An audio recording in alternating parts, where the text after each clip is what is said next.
my legs were messed up. All the cartilage just completely shattered. Why is this happening to me? Like things are so terrible for me. It was just trying to also rebuild my mental health.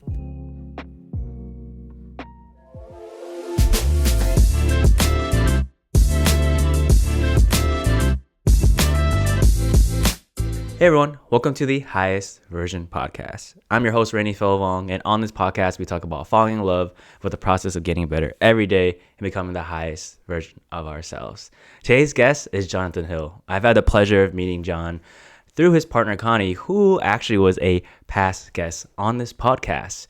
Through my interactions with John, he just has this genuine, authentic, caring, and fun aura that I cannot wait to get into today. And he's just a beautiful man, inside and out. So without further ado, let's welcome our guest, John. What's up, man? How are you? Good. How are you doing today? Oh, man, it's gloomy out in Boston here. And I got to say, this is napping weather. So, but where are you doing it? Doing a podcast. It is trash outside, but thank you for having me. Now, this is a question I feel like we should ask more often. How is your mental health? How is my mental health? Currently, I think we on the up, definitely. Nice. I think, seasonal depression is always a factor. Yes, especially living in New England. Right, exactly. It's like we were talking about it earlier. It's like, thank God we're in spring, but like that is such a lie. Again, it's terrible outside if y'all did not know. Yeah. Like, it's such a tease because we got like 60 something degree weather the other day. Right, like windows are open, things were nice. You turned your heat off. Exactly. Woke up now with icicles in my house.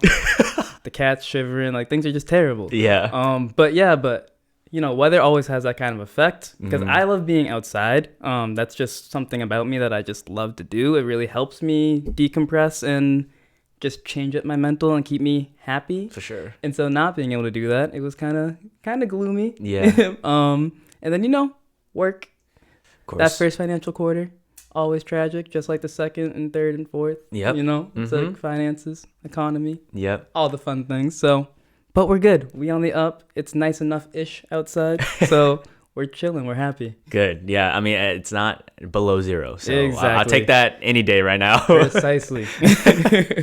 All right, man. So before we get into questions, I want to get into the featured Funko Pop of the episode. Ooh. And the Funko Pop I chose for you is Steve Urkel. Now, it's not because it's not based off looks. That's not what it is.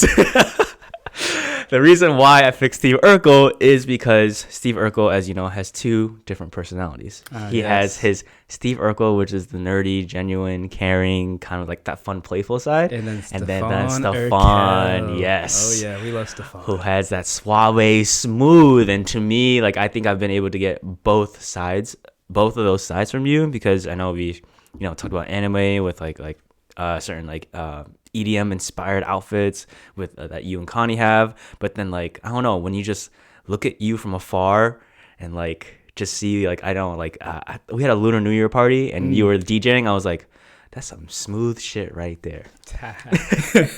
So I know when I brought this out, you laughed. So I want to get your thoughts on how, if you, based off my reflections, if you kind of agree with me picking Steve Urkel as the feature.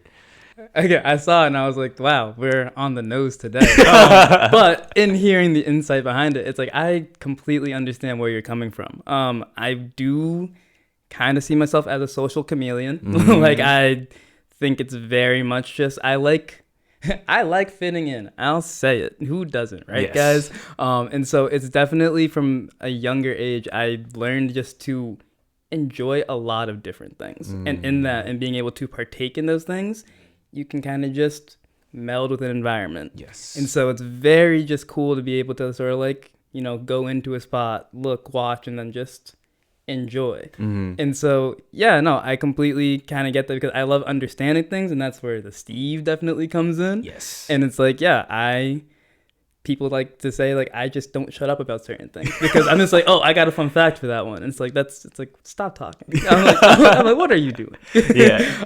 And then on the other side, I also just like to blend into a corner and I'll just gotta look good doing it. Yeah. But I would just meld. Yeah. It's just we're just chilling. Yeah. I like that. I like that Stefan Urkel.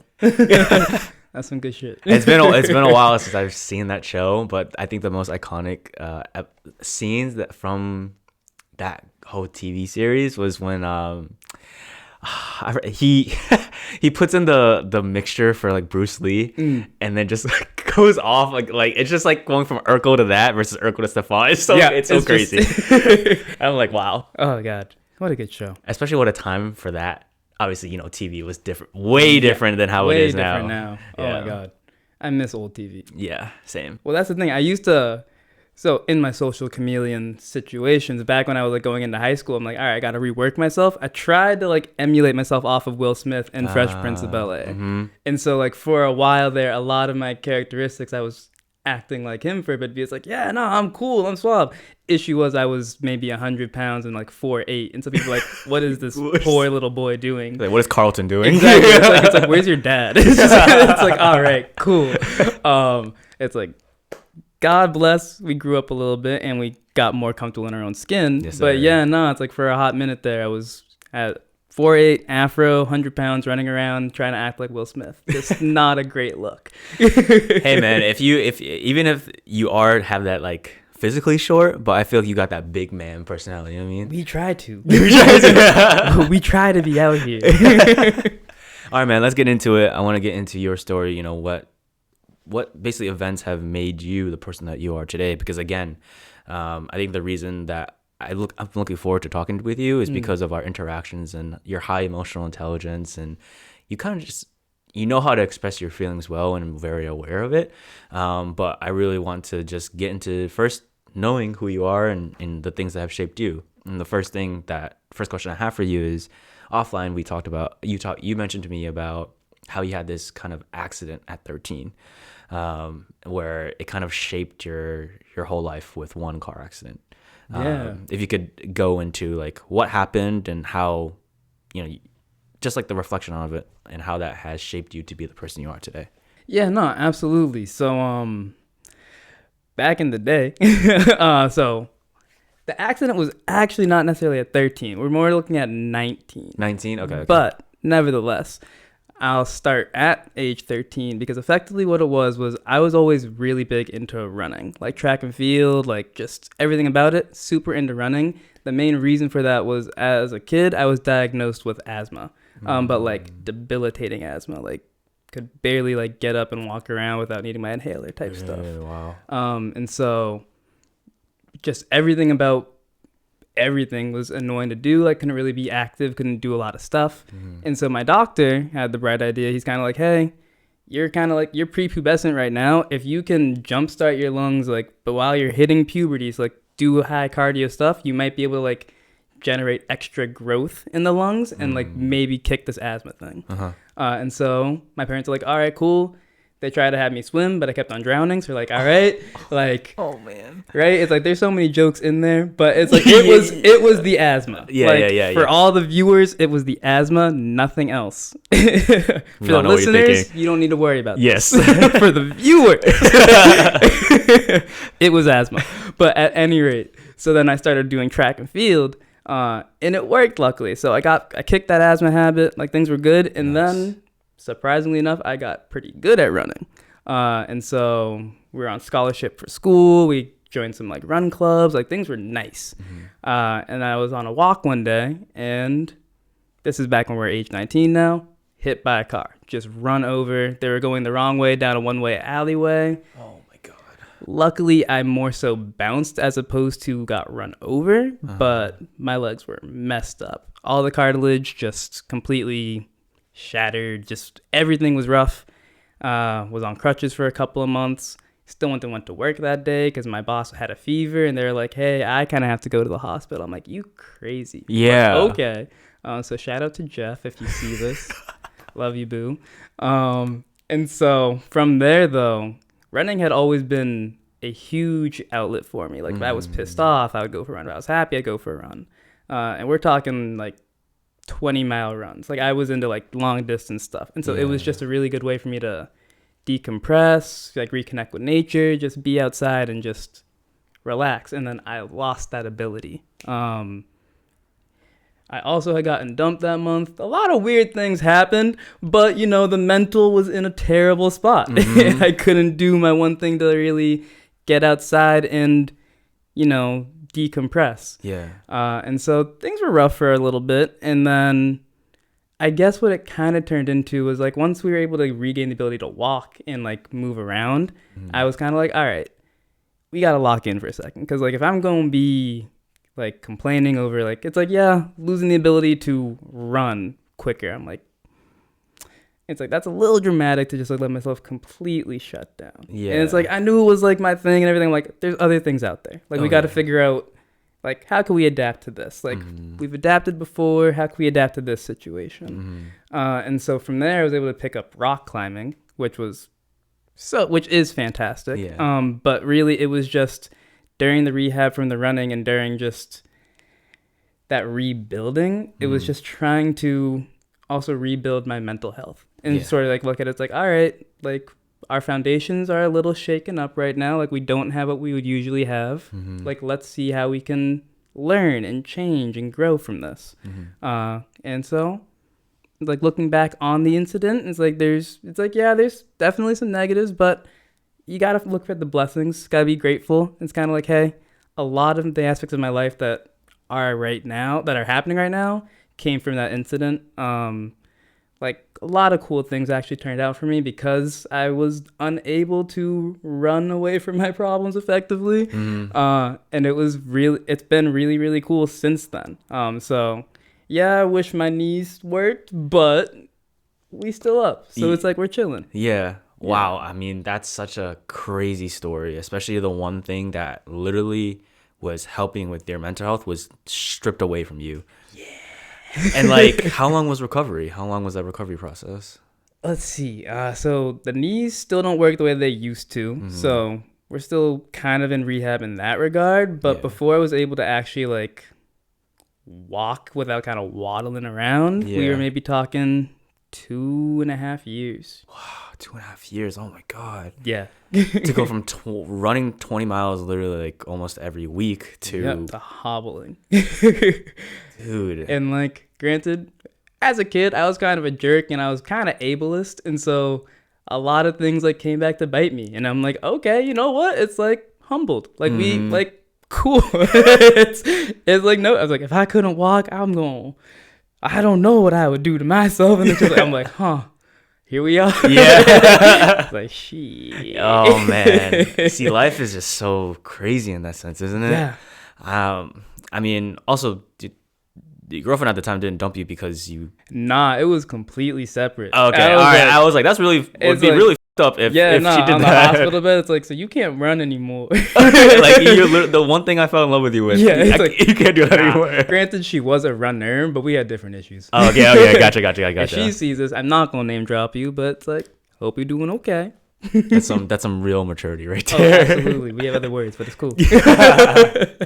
So you said that you were really good at running. So were you able to get a chance to, because if it happened at 19, were you running for school? Yeah, so I was given the opportunity to run at either some crappy D2 schools, some really good D3s, but then what actually ended up happening was in my senior year of high school, I was doing a cross-country race, and we sort of got noticed by this guy that was starting a small running company. Like he makes all the clothing and like shoes and everything. And he's like, hey, I kind of like y'all's team, like especially like these top like 4 runners on your squad. Like I'd love to like just meet up with you guys if you have a moment. And so effectively, as I'm like graduating high school, he kind of reaches out and goes, hey, would you want to be a part of like our run club? And I'm like, oh, what's that? What would that entail? And it's like effectively you would just like be on retainer here, like you just like, and you'd run for us. Like you'd get paid a small like little like fee and everything. We'd cover all of, like your training and all your costs, and you would run for our squad. Okay. And so I was going to school, but then I wasn't running for their team. I was pretty much just getting paid by a running company. Yeah. To do races for them. Which was a super cool experience. That's like pre-NIL, like before NIL was a thing. It's kind of like talking to people. It's like talking to family reunions. Like, so I'm kind of a pro athlete. Yes. They're like, oh, okay. I'm just like, yeah, don't try looking me up because it's not going to work. Yeah. But like, it's like the Tinder profile is going crazy. Like, it's like, you're a professional athlete. It's like, oh yeah, how tall are you? professional athlete. It's like, to like whatever, it's take like, it. But things were good. And so it was just really cool. And I think it was amazing to be able to say that, like, yeah, something that I was able to do was being recognized in that way. Yeah. And it definitely drove my ego wild. And then the car accident happened. Luckily, they didn't drop me immediately. They were very gracious. They helped pay for recovery and everything. That's so awesome. like, big shout out to that company. They're called Tracksmith. They're located on Newberry Street. If y'all are looking for some high quality running gear. Nice. But yeah, it was a weird time. Especially because even a lot of my other friends that had done track with me and also got approached, they had already decided to like leave the state for school so they couldn't do this opportunity. So it was sort of like a one-of-one situation. I'm like, wow. Like, again, blessings. Like, it was super cool. For sure. Yeah. I mean, to be kind of having that experience as a professional athlete is, I can't imagine. I feel like, obviously, you like you said, you were on cloud nine. Yeah. I feel like anybody who's a high school athlete would love to kind of experience that just a little bit. And I forgot to give context on NIL. If you're not familiar with college sports, NIL stands for name, image, and likeness. Basically, before, I forgot when the law was passed, but basically, before, college athletes who generate a lot of money for these big colleges could not be paid for signing autographs, pictures, any of that stuff. But now, because of a new law that passed, like now college athletes are getting paid. I mean, I'm not sure how much you are aware of it, but like I know Paige Beckers, who's from UConn, they're on a run right now, so good luck to them. By the time this comes out, it'll probably be over. So hopefully they're going to do great. Yes. Putting it out there now. But I know Paige Becker, she makes like close to like between $1 and $2 million. And I was not there. But even getting a little taste of that, you know? Exactly. Got a little taste of it. Yes. It was really cool to be like on an allowance. I was like, all right, cool. Like I can just sort of do whatever I need to. Or it's like, hey, it's like I got to miss class today. Why? It's like I'm going to New York to run in a circle. It's like, let's do it. It's like, yeah. It's like it was a super cool time. Yeah. But yeah, and now all my closet is actually a lot of that gear too. It's like if you see me in comfy clothes, odds are it's from this brand Tracksmith. But like, super cool time. Yeah. Yeah. What were the biggest mental obstacles you had to get through during recovery? Because obviously that's such, again, like we talked about, one of the most important things in your life was taken away from you. Yeah. I think the hardest part was definitely trying to not take it super personally in a weird sense. Because I think it's one of those things where it's like, hey, things happen to people all the time. Like, nobody's going to be safe from, again, just the random stuff that can happen to somebody. And so I think it was very much one of those things where I was kind of like, why is this happening to me? Like, things are so terrible for me. And just sort of being super self-focused. And like I self-isolated a lot because of that, because it's like, oh, nobody really understands that like this happened to me, like I'm going through it, and like things are that like it is really that deep. And it's like, because they're not going through it, they're not feeling the same thing. But it's also, again, if you look at it with some perspective, things happen. Like, and I think it was hard for a while to not be like, oh yeah, this happened to me, so everybody should like coddle me and like take care of me and nurture me and like take as much time as I need to get better. It's like, nah, it's like not, the world's not going to stop. Like, it's like when I stopped going to my classes, I'm like, oh, I got hit by a car. I'm like, dude, you fractured like a few bones. It's like, yeah, life-changing injury, don't get me wrong. But like, I was like, my brain was still good. Like mentality, like things were fine there. Like I wasn't on life support or anything. I'm like, my life doesn't need to be on pause. And I think I needed to figure that out for myself and really not like let this shut me down completely and like push through. But yeah, I mean, as you were just talking about that kind of mental process, it just reminds me so much of my experience like going through depression. It's just like when I was going through that really rough time, I was in a sense like, oh, like everyone should be checking in on me and coddling me and all that stuff, but like nobody's gonna go out and basically do things to like help make you feel better. like it's you that is going to do it, and life is not going to pause. And I think that was also like a big thing too, was just like, oh, like, well, why isn't this person checking on me and stuff like that? But everybody has their own lives, and it's just like a mentality to like really recuperate, because there's so many aspects of our life that we need to attain to. And like, yes, like we do care about that person who's like going through a tough time or maybe suffered an injury, but it's not always going to be at the number one priority. I think Exactly. it's definitely a hard pill to swallow, because you're like, I'm going through this shit, and you're a friend that you said you cared about me. Exactly. And then like, why aren't you like checking on me 24/7? Yeah, no, I'm like, kudos to the ex-girlfriend for still breaking up with me despite the car accident. Like, honest to God. Because like, had she stayed, it's like, that would have been terrible for both of us. Yeah. Like, it's like, if she was right there on the cusp and it's like, hey, it's like, I guess I'll hang out. It's like, yeah, for what reason? Yeah. And so I think just even like, I can commend her for her own mental health. Like, hey, like if it was a bad situation, like get out. Like, that's cool. That goes for anybody out there too. If it's not a good situation, reflect. That's all I'm gonna say. Yeah. But I think it's definitely one of those things where it was, I was very inwardly focused and self-isolating, and I think it just needed to be one of those where it's like, like other people got stuff going on too. It's just like you got friends that have been depressed since before you had the car accident, and you also got depressed. Like, it's a lot deeper than just myself. And I think that was, at least I was able to learn a bit about myself in that regard during that time. Yeah. It's like, hey, other things are happening to other people. Like, in a weird enough sense, like, you're not that special. It's like, think about others as well. Yeah. Like, that's at least what I had to just like try to do for myself. Yeah. It's kind of crazy that you chose those words, because right now that's what I'm also kind of thinking. Being in a content creator space, you kind of, obviously you have more eyes on you than like you would be if you were walking around in the community, right? Yeah.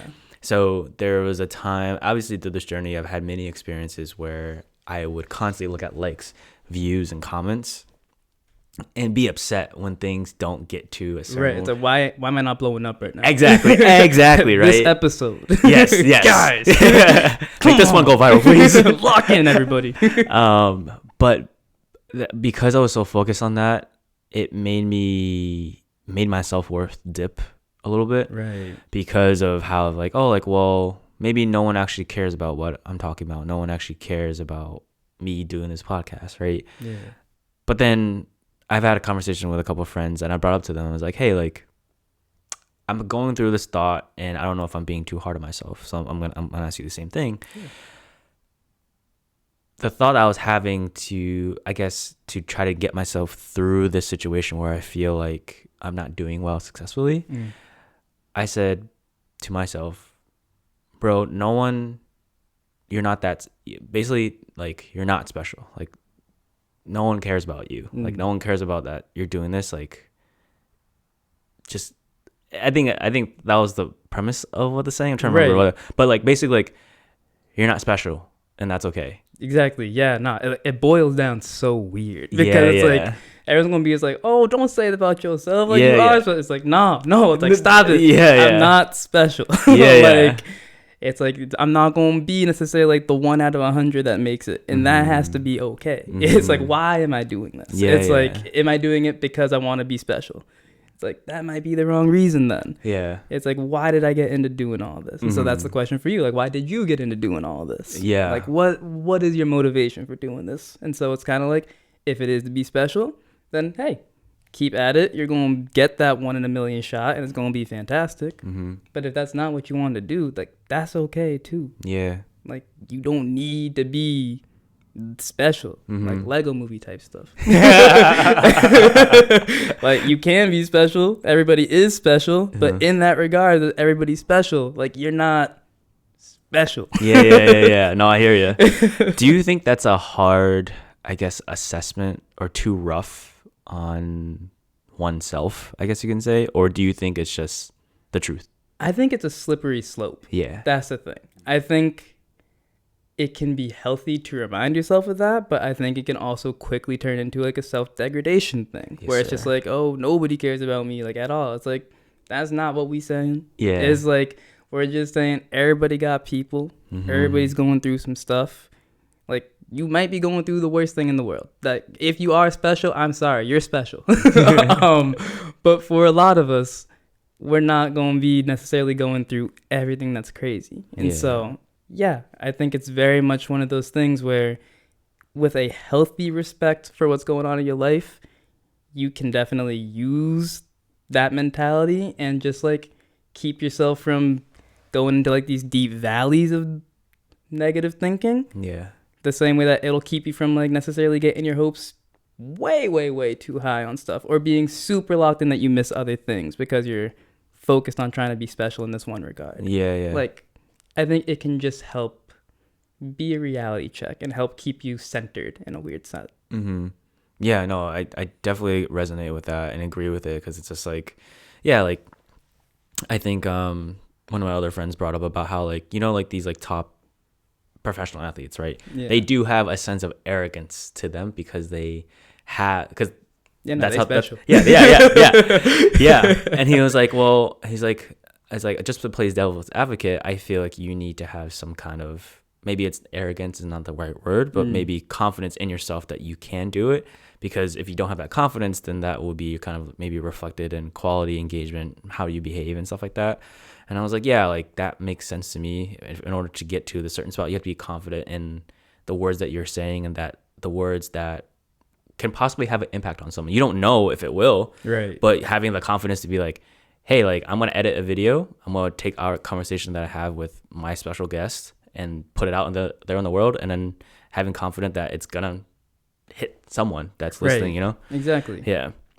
And that's what like talking with friends like reminded me like, you know, you are impacting people, you just don't see it. That's exactly. And that's such a that blows it up to a different volume because like us as our presence like on a micro level like has so much impact, and also you don't know who you cross for words that you say or whatever you do can also make an impact on their life too. It's so crazy because you just don't know, you know. Yeah. Us as humans like don't really like kind of give that feedback as much as our minds would like to. I guess you can say. Exactly. Yeah. And like our brain likes to like be part of a community. Like us as a social human being, like social human creatures, like we need to have that kind of sociability and stuff like exactly. that. Yeah. So I guess going into curious about how you've built this emotional self-awareness, emotional intelligence. Where did that come from? Because you could have definitely grown up and chose a way of like, like I'm just going to be like tough guy, hard shell, all that stuff. Like where did this emotional vulnerability come from? Yeah. So growing up, let's see. Growing up, I grew up Christian, so my parents are both in the Christian faith, and so we grew up Christian as well. And for a while, I was really about that lifestyle. Up until maybe I was, ironically enough, 19, so around the car accident. It was well after that, but nevertheless, if y'all have faith, by all means, keep your faith. Like, absolutely. It wasn't for me, evidently, but keep your faith. But I think an amazing thing that came from that was at least being able to talk to people. Because it was an evangelical denomination of Christianity. And so we went out and we met people and we just kind of like taught them about their lives and asked like, hey, would you at all be interested in like a walk of Christian faith? Like, and so from there, I was able to at least learn to have a conversation with pretty much anybody. And not be necessarily too concerned about. It's like, oh yeah, it's like that guy looks kind of scary. It's like I'm gonna go talk to him. It's like that's a terrible idea. It's like yeah, it is a terrible idea. Like let's do it. Yeah. And so I at least was able to learn to talk with people in that regard and try to at least understand a little bit about them. And even after walking away from the church, I was able to keep that aspect to myself. And I think it's been super cool just because I like to listen, and people like to talk, especially if somebody's willing to listen. Right. And so I think from there, it's just been one of those where it's, hey, like if you need to talk to somebody, it's like you might not know me. That's okay. Like I'm here to chat with you. Yeah. And I think it's just one of those things where people ask for advice at the end of that, and you do your best to give it. I think I've been blessed enough to have lived a lot of life in my 25 years. Yeah. And I try to just share from my experiences, and I try not to give more than I can. Right. It's like, yeah, I can't attest to a lot of different things, but I can talk about what I know about. So I just try to do that. Yeah. No, I think it comes, like you said, it comes from a sense of like genuine curiosity, which is amazing because I feel like a lot of us in the world wants to be listened, heard, and understood. And sometimes like other people don't make that room to do that. And it's beautiful that it comes from a sense of faith as well. Have you ever had in your life any backlashes on just kind of, I guess, expressing your feelings and emotions? And this question comes from a sense of like, just how society portrays men and how we like are supposed to, in quotations, handle our emotions. I mean, definitely. So another aspect I'll touch into was, so growing up, I grew up in a very rich white town, so Concord, Massachusetts. And for the most part, things were pretty chill, honestly. Like, we were not the richest people in the rich white town. Like, you know how weird it is to be the poor person in the rich town? It's like, oh yeah, I'm going on vacation. It's like, oh, to Hawaii? It's like, nah, to like Great Wolf Lodge, but like cool, like thanks guys. But in a weird sense, because of that weird wage gap, I guess, I was also still sitting on the corners just like in growing up. And so like a lot of listening was happening then, but because of that particular reason, it was sort of my family, we all thought that we were really chill with everybody around there. It's like people, like nobody had problems, like things were fine. We were kind of just like, hey, there's like an obvious elephant in the room with like the race situation, but everybody seemed super chill. Yeah. Flash forward to right around COVID time, but then more importantly for myself, when the George Floyd situation was going on in America, things were weird. Especially just like for the first time in our town, because it seemed like everybody was an ally. It seemed like everybody was like, supportive of us. And then one day we had like walked outside. We went to go get coffee after the world was sort of like waking up from being shut down. Yeah. And we walk into the coffee shop, my brothers and I, and everybody just turns their head and just stares at us. And we're kind of like, what's going on?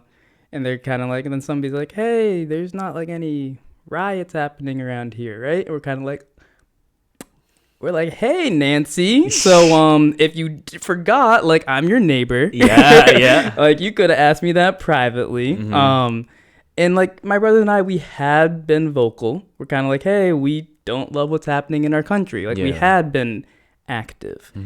But for it to go so far as for us to just kind of walk outside afterward and the whole town kind of turn. Yeah. We're like, wow, like, okay, cool. And so we quickly just like grabbed our coffees and went back home. But it was weird. Yeah. Because it was like, hey, we thought that we had this nicer, safer community. And then things were a little bit more escalated than we had assumed. And so it was just funky in that regard, because we had thought, it's like, yeah, we can share, we're safe here, like we're okay to like voice our opinions, and things were just funkier. Yeah. And it was kind of like, okay, cool. So we're going to keep that more to ourselves for the time being, just because we're not trying to bring anything crazy home to our parents. Yeah. But it was a weird time. Yeah. No, for sure. But yeah, and just even in trying to share in that regard and share our emotions and share our experience, it was quickly met with some different opinions. Yeah. And just more people that were more self-concerned in a different regard. And we tried to understand that. My older brother, he's 4 years older than myself, and he also kind of is similarly empathetic with people, or tries to be. And so we try to understand where they were coming from. It's like, yeah, they might be scared for just like what their worldview is right now. Like, things are elevated for everybody. Yeah. And so it's like, they don't mean to point all of that at us, but it still just felt weird. And so I think it's definitely one of those where we just tried to take a step back. It's like, all right, let's think about it. Like, again, like, we're not that special. it's like this might not be like about us. It's like George Floyd, he's special. Like, this isn't about us right now. I think just trying to, again, center yourself in a way that it's kind of like, where am I at, like, in this whole situation? Like, where do I actually factor in? Yeah. I think it can help you calm down and not necessarily blow a situation out of proportion or push it off too much either. Like, you might be called to action in more of a sense. Like, it really depends. But I think just in that regard of that way of thinking, it can help you just ground yourself, figure out where you actually stand. For sure. Did you feel like your whole perception that you had as a child, like growing up, kind of shatter at that point? A little bit, but now, you know what? I won't do that to them. I won't say that. I won't discredit them in that way. I don't say that the whole perception shattered. I think it's definitely one of those things where I think people developed some certain feelings or certain things awoken in them. And it's kind of like, yeah, big things happen. Yeah. It's like, even like if we talk COVID and how people started reacting to like members of like the Asian community because of just pure association. It's kind of just like, hey, like, maybe not everybody had these closeted beliefs that they were just putting on a really good front for. Like, they might not have known that they had that in them. Yeah. And so it's like, yeah, there's a lot of hate in the world. There's also a lot of beauty. It's like people don't mean to be dicks all the time. Like, not all the people mean to be dicks all the time. You got to give them a little bit of grace. I'm not great all the time. Like, give me some grace, please. And so I think it's just, trying to work with people, trying to remember everybody has a different walk. Everybody's going through something. Yeah. So it's like, it changed things. It changed like my desire to stay in that town any longer. I was like, hey, like, I have some love for you guys, but I want to go. Like, I'm good here. It's like, y'all broke it. It was fun for a little bit, but it's like, it's time to go. Yeah. But yeah, no, it's like, I can appreciate it for what it was, for what it still is, but yeah, there's a little asterisk next to the town now, and it's kind of like, it changes things, but you can't let it completely derail your life. Right. Yeah. I mean, that's fair. That's definitely fair, and it's just an event that happened to you later in life that right. If it would have happened sooner, maybe like that. Oh yeah, that would have been like, we done. Yeah. The worldview completely shattered. Exactly. Yeah. Yeah, and thinking about my town too, like I feel like from the first few episodes I was like shitting on my town. Yeah. But I'm like, that's not the case, guys. Right, guys, I loved my childhood. Yeah. It's like, again, my biggest issue was that I didn't really have issues. It was cool. Yeah. Like, we're fine, but things happen. Yeah. That's all. Yeah. No, of course. And like it's just all those things that I've talked about growing up in a predominantly white town is just like reflections looking back. Yeah. Because like, obviously while I was in it, I was like, oh, there's nothing that will spark a conflicting thing within my mind. But then the more I unpack things, went to therapy and, being Asian and how Asian males were being portrayed. And I'm just like, oh, like, I felt like I had a low confidence because I thought that was what everybody was thinking about. But like, then again, it's just like, that was just my assumption at a young age when honestly, like, that wasn't even the case. Yeah. But like, that I can't say that wasn't a hindrance at first. Like, if you're gonna pick me or this other guy, like, I think the first thing I think about is like, oh, it's a race. Exactly. It's a race thing. It's like, oh, I know what this is. Yeah. When in reality, it's just like, no, like, that guy has, whatever, like that. I know him. Yeah. Like, that's my boy. Like, I'm sorry. No, literally. But I'm just butthurt. I didn't get picked. It's like, it wasn't personal at first. Yeah. You made it weird. But yeah, man, no, I think that's a good point to bring up about how, like, sometimes that how we behave and can be altered by certain events and some things that we don't know until we reflect on it. So thank you for bringing that up. Of course, yeah. All right, John. So I know offline you mentioned about finding a passion and finding it. Oh man, it's that in itself is a whole journey.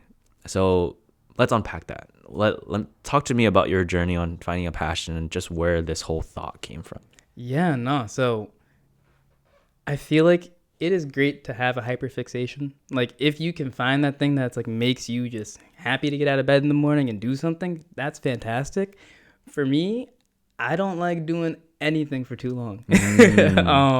Especially after the whole running situation. Of course. Because again, things happen. And so it was one of those things where it's like, I passionately do not like to be stagnant. Like, I don't love being in the same place for too long, or doing the same thing, or just being locked in on one specific thing for too long. It's just sort of, I don't know. I think it improves my life to have different things I look forward to, of course, in that regard. And so I think it's just super fun to do a bunch of different things and to just keep learning and keep on collecting like side quests, if you will. It's just like, it's fun to collect stories. And I would say like that's kind of what I'm passionate about at this point, is like, hey, I want to explore, I want to do things, I want to just get the most out of life at this point. As opposed to it's like just locking in and doing that singular thing. And for those that can do that, all power to you. Like, kudos. I wish that were me. It would be a lot more affordable and hurt my body a lot less. But it's just not me. And so I just like getting into a bunch of random garbage. And it's fun. It's like, I have no regrets about it. Yeah. What's the most random thing you've ever picked up or tried? Let's see. Most random thing I did, I want to say, I was on a vacation. Oh, no, actually, forget that nonsense. Forget that vacation. Even better one. I was able to, back in college, so I was a biotech major when I was in school. And this is actually, again, direct response to me not being able to run. I had to cancel plans to go to a track meet. And then I was talking with the professor. He's like, hey, would you want to come on a trip with me to go do some research? I'm like, oh, how long are we talking? He's like, just 2 weeks. I'm like, all right, cool. He's like, cool. Like, I'll be in touch. Grab your passport. I'm like, oh. Grab your passport. I'm like, crazy.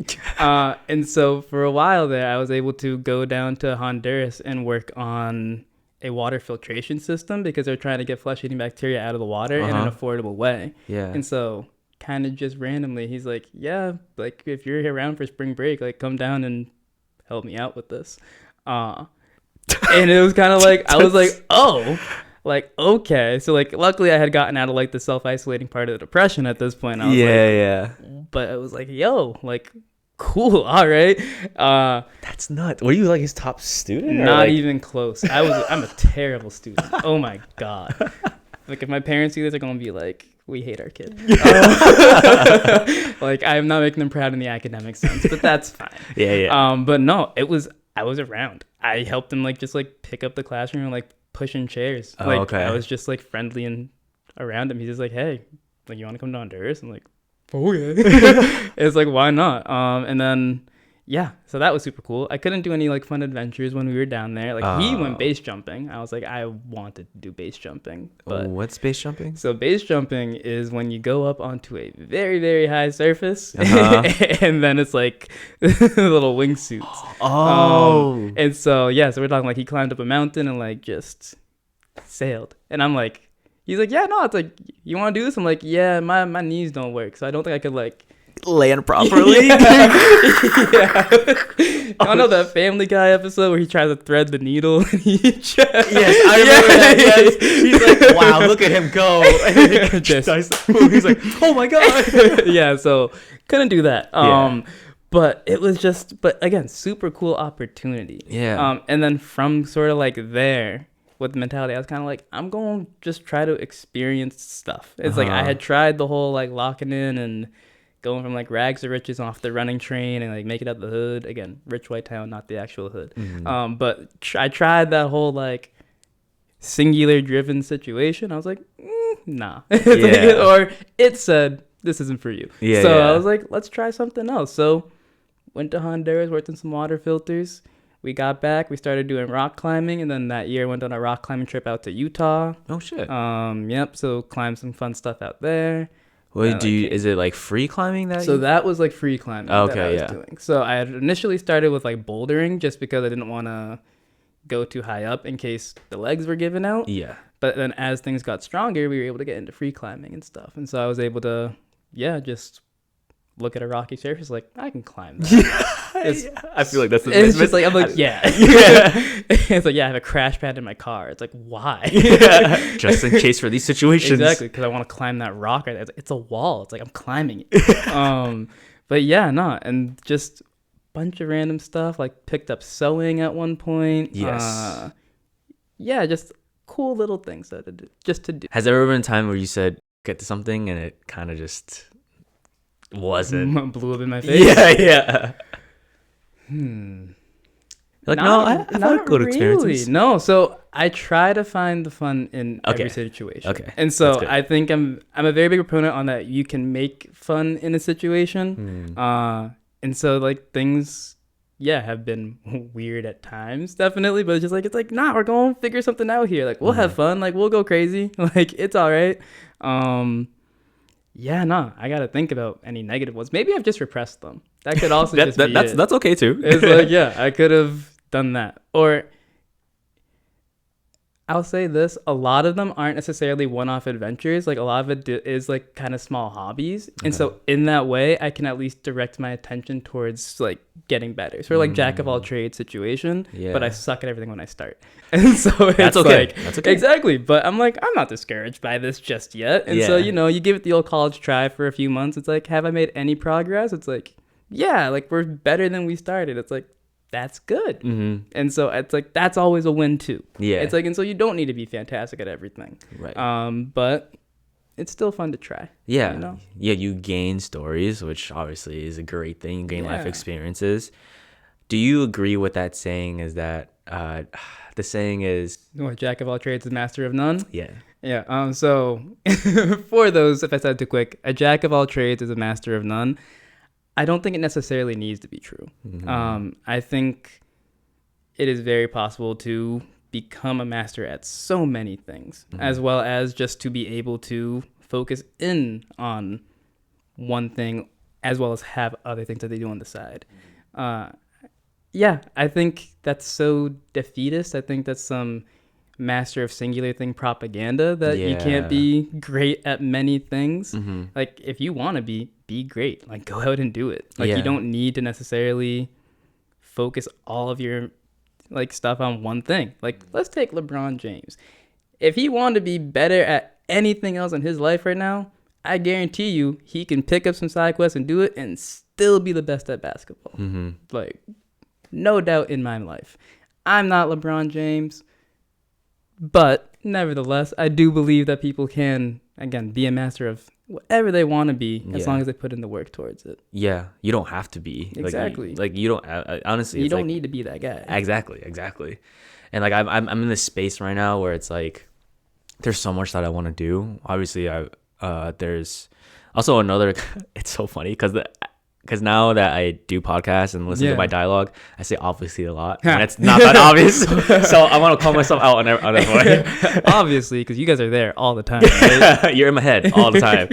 But I have these like different aspects of where I want to grow in my life. So that's like relationship, mental health, personal health, and then even diving into like fashion and finance and just like other things like creative and stuff like that. Right. Yeah. And it's just like, if I am so bent of, I have to be the master of one, then like I'm missing out so much on other aspects of life that wouldn't make me feel like fulfilled. So obviously, like if you think about it scientifically, right? Taking that quote, jack of all trades, master of none, it's just like, yes, like the energy that you have a limited capacity on is gonna, if it's spread out, obviously it's gonna be thinner compared to like just mastering on one. But like what I'm trying to figure out is like, okay, maybe this month I focus on solely like fashion, right? And then next month I can focus on growing on finances. So that way, like it eventually just keeps building and building. And I was talking to one of my so we have a past guest. His name's Zach. Yeah, great guest. And like he connected me with Ryan, who has his own fashion brand and is an entrepreneur, but also like working a 9 to 5 as well. And he actually put this in my head too. It was like, why can't you be a master of like many things? Why can't you do several different streams of things? Because billionaires have 7 different streaming incomes. Yeah. So it's like, why can't you do that? Exactly. And I was like, wow, you kind of just blew my mind of like, why can't I? So I've been more open to just do that, you know? I think it's also like, if we look at, in a weird sense, the American education system, they teach you to be able to get good at many things. Yes. Like from a very young age, you're learning math, science, English, social stuff. Like you're learning, hopefully you're learning things. They're trying to teach you to do a bunch of different things, but as well as arts and the physical aspect of your life and just music. They're trying to keep you involved and invested. So you can do this. Like you are hardwired to go out and do many things if you want to do that. Again, it's fantastic if you can focus in and do just one singular thing, but you don't need to be worried about not being able to do 3-4 different things at one time. You've been doing it since you were 5. Yeah. Like it's okay. Like be great. It's all right. Like don't be scared to do it. Yeah, that's a great way to put it. Yeah. How do you kind of eliminate that fear of, I guess, just saying yes to like certain things? Because I feel like there's some people out there, including myself, that are just like, oh, like, do I want to say yes to this? Because XYZ can happen. There's that sense of fear and hesitation before anything else. Oh yeah, no, I mean, so naturally I'm a super anxious person. And what I would find myself doing is playing out just every single possible scenario that could happen before I would do anything. And so, like 3 hours later, I'd commit to something. It's like, you know what? No, I'm not going to do that because I might spontaneously combust. And it's like, come on. Yeah. Like, come on. And so I think from there, I started trying to reprogram my mind to, instead of look for all these negative potential situations, look for beautiful situations and be like, hey, what could like the best case scenario be here? It's like, I might win $1 million. It's like, that's a good reason to go to anything. Yeah, it's sure. Like, it's like, okay, like if you say $1 million, it's like, but getting more realistic with it, it's like, hey, why not go and try this out? It's like, hey, why would I go to Honduras with my professor for some random reason? It's like, well, it's like, what if you decide that you actually really get into water filters and you just like, you figure out that's going to be your career? What if like you meet some like great person in Honduras and you decide to live there for the rest of your life? Like what could happen? Yeah. And I think it's looking forward to what could happen as opposed to like, oh, what's going to happen to me? Yeah. Because it's like, again, things happen. And in a weird sense, it's like something needs to happen to somebody else for something to happen for somebody else. Like if something's going to happen to me, it's like something else happened. Like there's an equal and opposite reaction somewhere. And so like, yeah, sometimes it's a bit of a gamble, but it's kind of just like, hey, I might have a good time. Yeah. Like it's in the universe that I could have a good time. It's also out there I could have a bad time. Just have to work for that good time. It's like, you know what? It's like, let's just go have fun, but got to start with something. So it's like, yeah, say yes. Like go for it. Yeah, man, I wish I had that mentality back in college. Just like, because that's literally the environment that you're supposed to say yes to things. Explore. Literally. Like, do it. Yeah, because it's like I literally went to so my school is UMass Amherst, and I went basically out of my whole entire hometown, I was the only one that went there. Okay. For my grade. And I was like basically falling into like familiar stuff, like trying to like stick with the people that I knew. So that was just trying to grasp at something comfortable. Yes. And it didn't grasp anything until like maybe middle of the semester, I guess you can say. But because there's a time that I wanted to like transfer out because I was like, I'm not. Yeah, it's like, I'm not doing anything. This ain't it. Yeah. And I just, I mean, there'd be some times that I was like, oh, like I have dance, I have this, like I said no to different things. I think it's okay as I'm reflecting on it now. It's okay that I didn't, but now is the time. And I also got more money now to say yes to certain things. We up now. Yeah. Like, we say yes. We say yes in 2025. Except for myself. I'm cooling off for a second. As we discussed Hey, guys, I'm telling you, have fun. I'm personally done this year. But do it, please.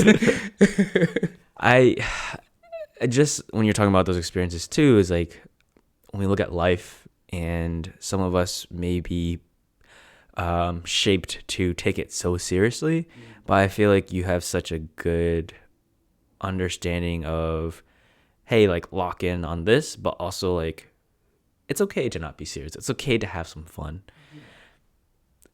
I just want to hear from you, like, where did that come from, and like advice for other people that feel like they take life a little bit too seriously. Sure, yeah. So in my family, there is a history of certain diseases as well as a lot of chronic pain, and it seems to be kind of hereditary. Okay. And so just from that, it's sort of, I've seen my parents, like, bless their souls, like they've been trying to like set up an amazing future, and they've done fantastic for themselves.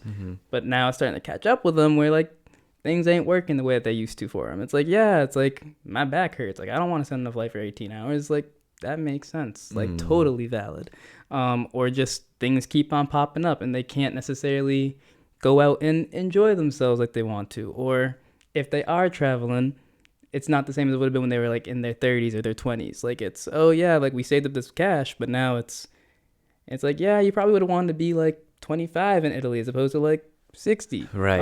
And so I think just in that regard, it's like, in seeing them, it's like, yeah, I think it's very important to set up for your future, but I think it's also super important to, while you are able to like enjoy things to their fullest, to do that. And so it's like, hey, like you're right, you might not have like that extra, when we look at the money after like Roth IRAs and everything, you might not have that extra like 100K when you retire. Yeah. But you're gonna have some of these memories, and you're gonna have at least enjoyed this.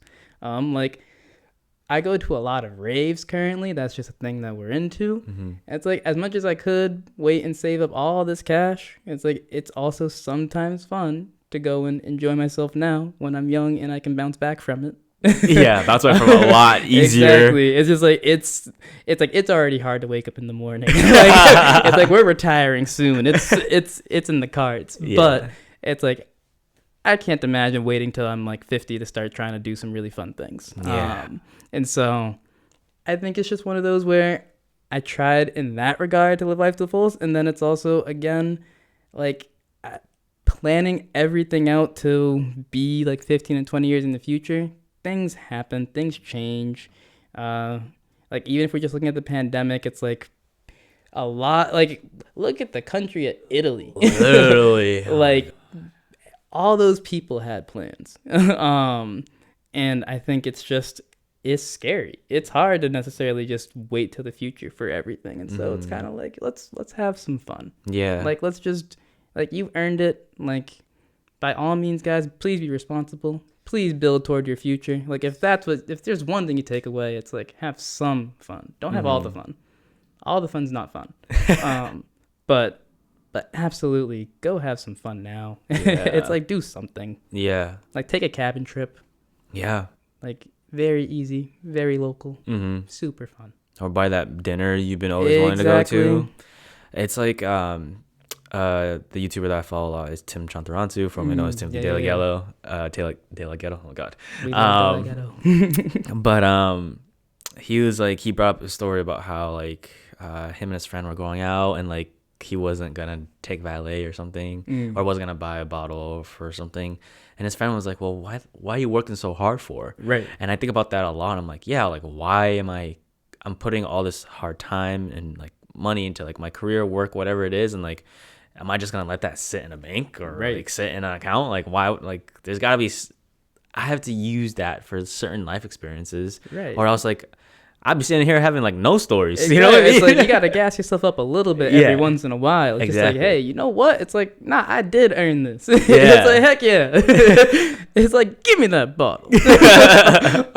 It's like you gotta just go out and enjoy yourself every once in a while. Yeah. And I think it makes it that much easier as well to, once you get one of those good stories and you get a taste of that, you can use that and you can lock in even harder, because it's like, ooh, like Miami, that was fun. It's like, let's get back to Miami. How we get to Miami? We work. It's like, it's like, we work. All right, cool. All right. And so it's, again, there's always a time to lock in, but there's also a time to clock out, guys. Like, please go have fun. Yeah. Go on that date. Like, please don't push off your relationships. Like, just don't lose friends for your career. Like, that's not, like, again, when you retire, it's going to be mad lonely in that mansion. So, like, by all means, focus on these relationships, focus on these memories. Don't necessarily just focus on getting that estate later. Yeah, Well, I think that's a beautiful saying that you said, that no matter what, like even if you do get that money, it's gonna be lonely in that mansion. That's such a good one. That's such a great It's saying. like it's true. Yeah, no, it is true. That's such a good way to put it. Yeah. I also want to, because you brought up a relationship and like obviously like putting effort into that. Obviously, you've been with Connie for certain like a good period amount of time. I do just want to ask one advice that you can give to those couples that are either starting to date or like trying to strengthen their relationship. What has been a very good thing that has worked for you guys? I think for us, so we're at 4.5 years at this point. I think for us, it's really been trying to understand where somebody else can be coming from and just taking a second and looking at like, hey, what could your perspective be on this one? Just because we grew up in completely different situations. And when we both started dating, we were both living at home. And so there was a lot of different things that we had to navigate. Like, it's like, hey, like, can I come over for, like, and pick you up for a date? It's like, oh, no, my dad's home. You can't. It's like, he can't see you. It's like, huh? It's like, yeah, no. It's like, I need to know we're in a serious, like, committed relationship before anything happens. At least, but for me, my parents are like, oh, yeah, no, bring whoever you want over. It's like, by all means, like, go crazy with it. Like, we want to meet them as soon as you start talking. Mm-hmm. And I think just understanding that and trying to not jump straight to taking offense with things. It's like, it's easy to fight. Yes, it is. It is so easy to argue and to fight. It is so much harder to like take a beat and try to understand. Yeah. But it doesn't cost you anything. It's like a fight might just end a relationship. Mm-hmm. And if that's what you want to do, then that's your personal prerogative. Do your thing. But if you want it to last, don't necessarily go in looking for all the wrongs. Yeah. It's like, try to understand. Just take a beat in that regard. Mm-hmm. 'Cause yeah, I'm not perfect. Like, and I'll only speak on myself. I'm definitely not perfect. Mm-hmm. But when I'm asking for that forgiveness, it tends to be the first thing that I'm trying to say is like, please know that like my intentions were not to hurt you. Yeah. Like whatever I did, like if I'm being stupid, it's like I wasn't trying to hurt you. Mm-hmm. Like and I think having that own accountability as well, it makes the understanding that much easier. It's like, hey, I was being selfish. Like I can admit that. And so it wasn't about you when I did like whatever stupid thing that I did. Yeah. At least hopefully that's the situation for a lot of our listeners. Mm-hmm. But I think it's again just coming at it at a spot with comfort and respect, but then also just the patience to really listen about it all. Yeah. I think at the end of the day, it's just having that accountability and also listening. Yeah. It's in a growing relationship, because I've been with my partner for about, it's going on to 6 years now. Woo. And thank you. And it's just the amount of, I would say, growing pains from that. Looking at myself, looking at my actions, and both of our actions and how we were able to get through it is definitely something to be proud of. I will say to this day, I've been to therapy for it, but like just how the perception that I have of myself because of certain things that happened, like it's tough, man. It's tough. Yeah. Like how an argument comes up next and how that hurts you because there's this root of the triggering event. Yep. So what's in the current time to like being rooted to something that's happened in the past. Right. It all just brings it all back. Exactly. In. Yeah. We're not all polished people. Mm-hmm. Like it's like have some patience with your partner. Mm-hmm. Like not everybody's perfect just yet. Like if you expect them to be perfect, then I hope that you're perfect too. Yeah. That's the thing. And let's be honest about that perfection. Yes. Like goodness gracious. Because like and for a while there, like I had pretended that I was perfect, and it was more difficult for us because it's like again I was being stupid. It's just like I can't do wrong. I did so much wrong, so much. And I think it's just one of those things where it's like I have to thank Connie for being patient with me. It's like I was a knucklehead, and she's just like, I'll wait. And it's like, bet. Thank you so much. It's like I promise I'm learning. And it's just like it's a give and take. Like she's also had times, and it's just like, and I've tried to wait it out and be just like, hey, let's work together and let's figure this out. And so I think if I have just one thing, it's if you actually like want to try to see a future, do your best to not fight. Like talk, definitely talk, but don't jump straight to the fights. Don't jump straight to, the jabs and the aggressive backhanded comments. It's like, just try talking. Yeah. It's like just a thought. It's just at the end of the day, it should just be like a typical conversation of like, hey, like, this is how I feel. Right. I just want you to express you like how I feel in a very respectful manner, or in a way that works for y'all, because sometimes like I hear how other couples have these conversations and it's like F-bomb there, swear there, and I'm just like, but they're like, yeah, but I'm like good with it because he's just like expressing how he feels and how angry he is, and I'm like, okay, cool, that works for you guys. Yeah, personally, but that couldn't be me either. No, I'm so scared of myself yelling. I do my best not to. I'm just like, oh, that is a very frustrating thing that you said. It's like, wow. It's like, I'm hurt by those comments. It's like, okay. Yeah. But yeah, it's sort of, I feel like jumping straight to the yelling can lead to, I see it a lot more times, being more difficult for people. I agree. And so I encourage folks, if they want to try something, try not yelling. Yeah. It's like, especially when you want to, it's like, get quieter. That freaks everybody out too. It's just like, why aren't you yelling? It's like, yeah, that's true.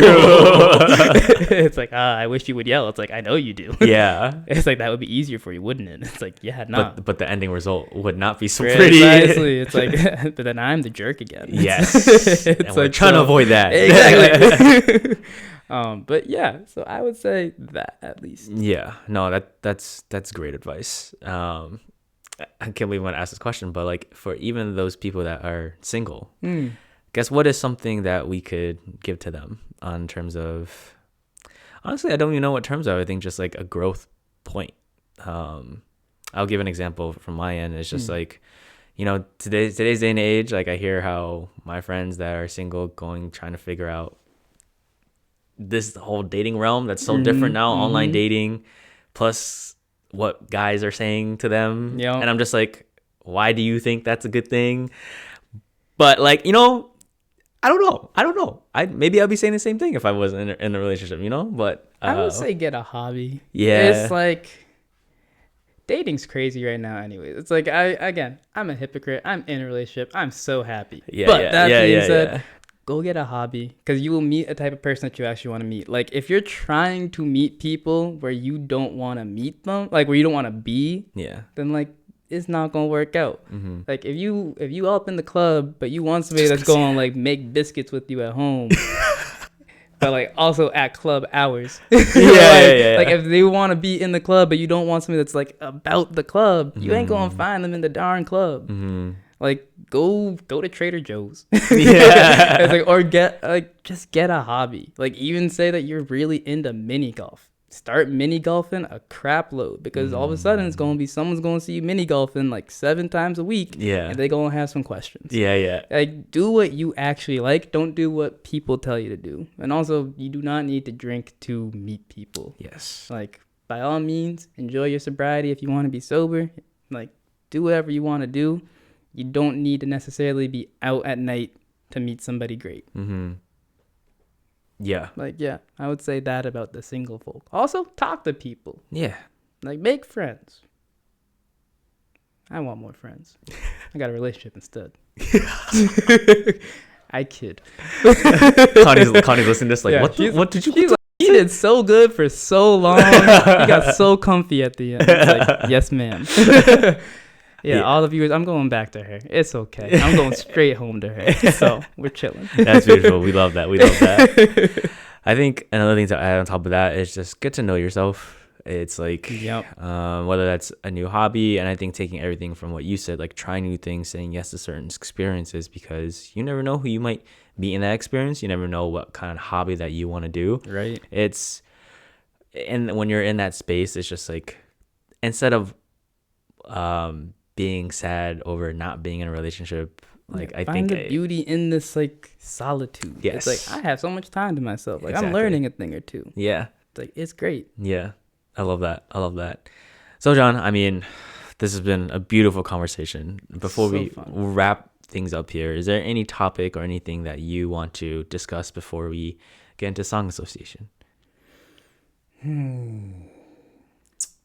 I I don't know. I think I'm good. That's It's okay. been fantastic. Yeah, no, I think I've gotten to know you a little bit more and know like where your values come from. And I think, Yeah. again, like I said from the intro, you're a beautiful man inside and out. And it's just beautiful in that sense of where all those values come from. And I'm glad that I've gotten to just get to know you as a person, get to know this, even deeper of how great of a guy you are. So I appreciate that. I appreciate you taking time to come on and talk to me about your life and talk to me about your story. Nah, thank you for having me. It's been absolutely a blast. Like I love talking with you every time. Of So, course.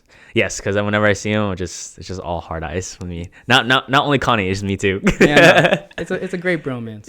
Everybody else get out the way. Yes, sir. Get the fuck. It's okay. All right, John. Let's get into it. Let's get into I like to say the TV talk show portion of this. Okay. So we're into song association. Basically, if you haven't played this before, I give you a word, you give me a song lyric or song title, whatever you choose.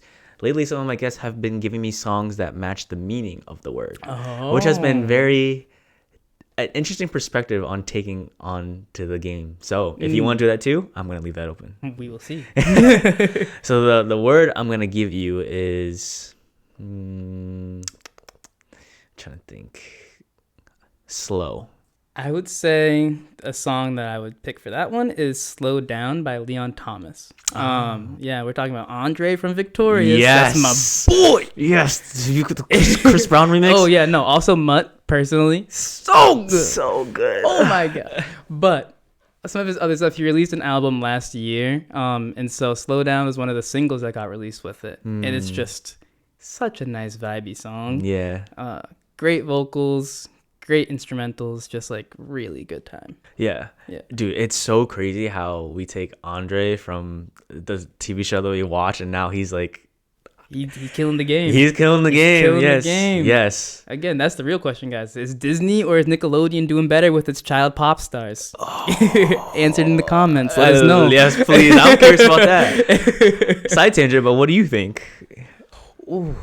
Disney or Nickelodeon? See, it's like I think it has to be Disney right now because Miley got a Grammy. Yes. Like, she got her Grammy last year. Okay. So it's like there's some definitive action right there. Yeah. It's like I love me some Tori Vega, but it's like we're not gonna sit here and pretend like Victoria Justice did anything crazy. Yeah. But Big Time Rush. Can't forget Big Time Rush. Mm-hmm. Brenda Song recently? Brenda Song recently? You right? Yes. I gotta say Disney long term because they also they had like the Mickey Mouse Club, and so that was like Justin Timberlake, Britney Spears. Yes, like, yes. They got some bangers in Disney, but Nickelodeon they're having a renaissance. Yes. They're growing up. And I'm trying to think like what other. I mean, Ariana Grande, obviously. Ariana, what are you doing here? I'm trying to think other Nickelodeon shows. Right, I mean, it's like it's mostly Ariana. Yeah, like, yeah. Nobody else holds a candle. But now also Andre. Andre does hold. Yep, he holds the. It's like candle I'll put now. him up there. He's my guy. For I sure. love him. His tiny desk, insanity. I need to finish it. I just so good. Oh man. Okay, sorry guys. Side tangent. Our bad. All right, you got. Now you give me a word. I was gonna go with silence. Silence. The little first easy. thing that came to mind was Khalid's Ooh, yeah, silence. Silence. Marshmallow. Yeah. Yes. Good song. It's so crazy because like that song, the only thing I resonate with is these dancers Sean Liu and Casey Rice. They performed on World of Dance, and that was the song that they did. And they did the choreo blindfolded. I love that choreo. Yes. Oh my god. So good. So amazing. And I was like, that's every time I listen to a song, that's the first thing I think about. Right. I'm like, I would get punched in the face so quick doing that. Like, goodness. Have you and Connie like done like the couple games that you see on like TikTok and Instagram by any chance? Not Sorry really. guys, So another side tangent here. Right? It's like we always talk about doing them, but then we just do like other stuff during our dates. Oh, okay. Like we'll be just like, oh, it's like we want to like she keeps talking about like, oh, we could be one of those internet personality couples. I'm like, yeah, totally. I don't take my phone out. Like I hate being on camera in that regard. Yeah. But it's like we don't do that. We try to spontaneously go outside and run around and do nothing. Yeah. But I want to do like a lot of those things. But we're chronically online anyways, I think, and we consume enough media that we don't feel a need to necessarily like just put it out. We like having our time just be like with each other. Time, yeah. No, that's dope. If there's another tip for those in a relationship, that was another good one. Be present. Put your phones down when you're with your person. Yes. That way they don't ask what's going on with your phone. That's the other thing. Just saying. Like, there shouldn't be nothing going on. But if your phone's down, nobody's questioning that. There you go. So we're chilling. There you go. See, man? Guys, you see how wise and, like, beautiful he is on the inside? I'm telling you, man. I've learned some things. I'm a better man for it.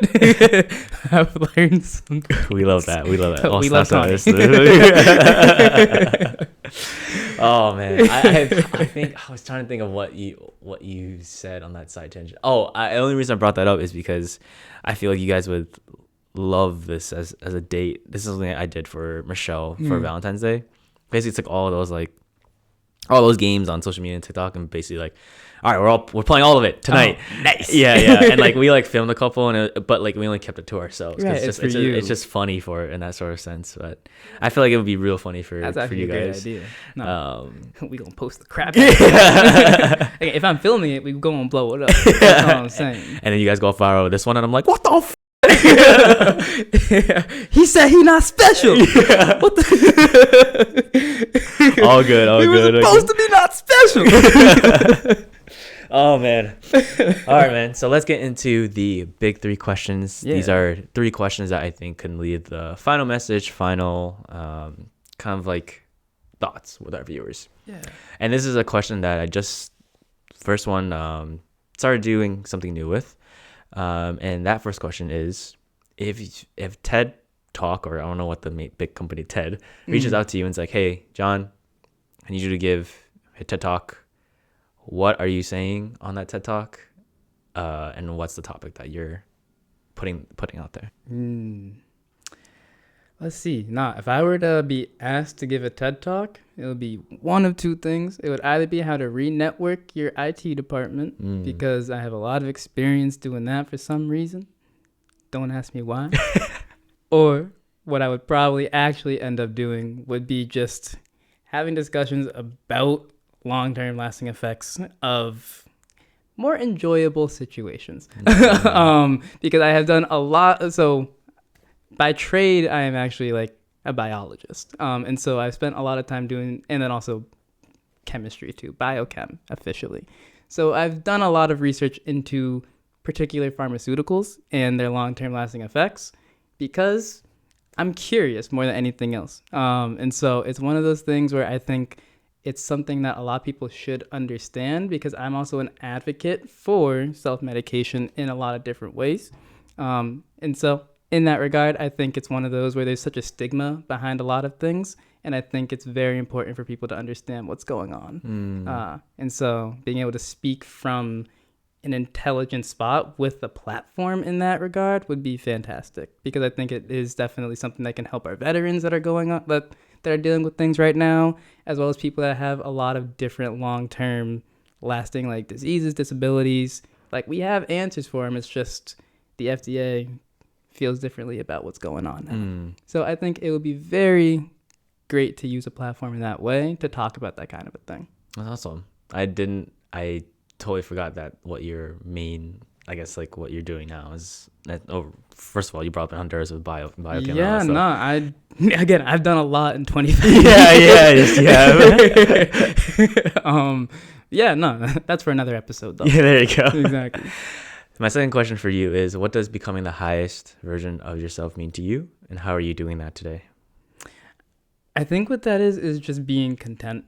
I think, again, the grind is one thing. It's very important to always be working on yourself, but I think it's important to recognize the progress that you've made.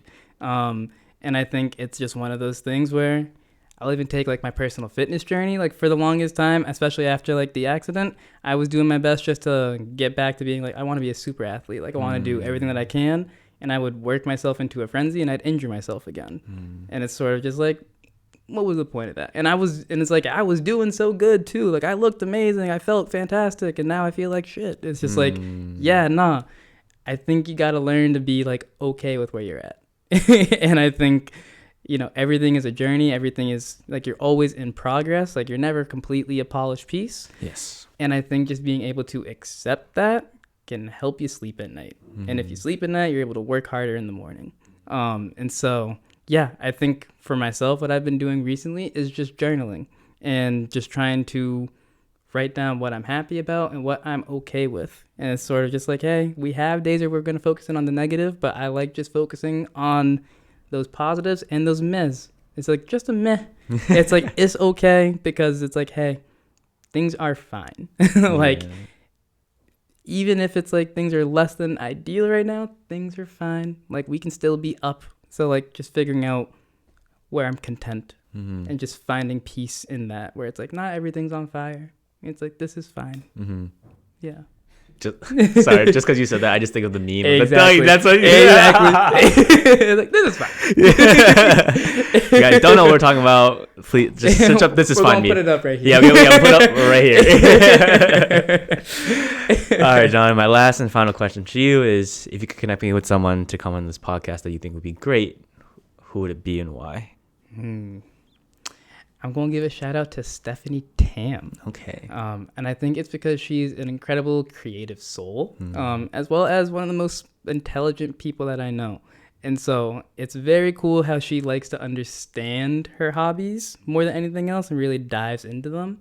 And she's also kind of a jack of all trades kind of person. And so it's like, got to shout out my people in that regard, doing way too many things, but being great at them. And so it's kind of just like, she's a great conversation. I think she'd do great here. Awesome. Well, let's make it happen. Yeah. All right, guys. Thank you again, John. I appreciate you. If you guys resonated with any part of this episode, please clip it, tag me and John in it. And please like, share, comment, subscribe. And as always, let's fall in love with the process of getting better every day and becoming the highest version of ourselves. Love y'all. Love you guys.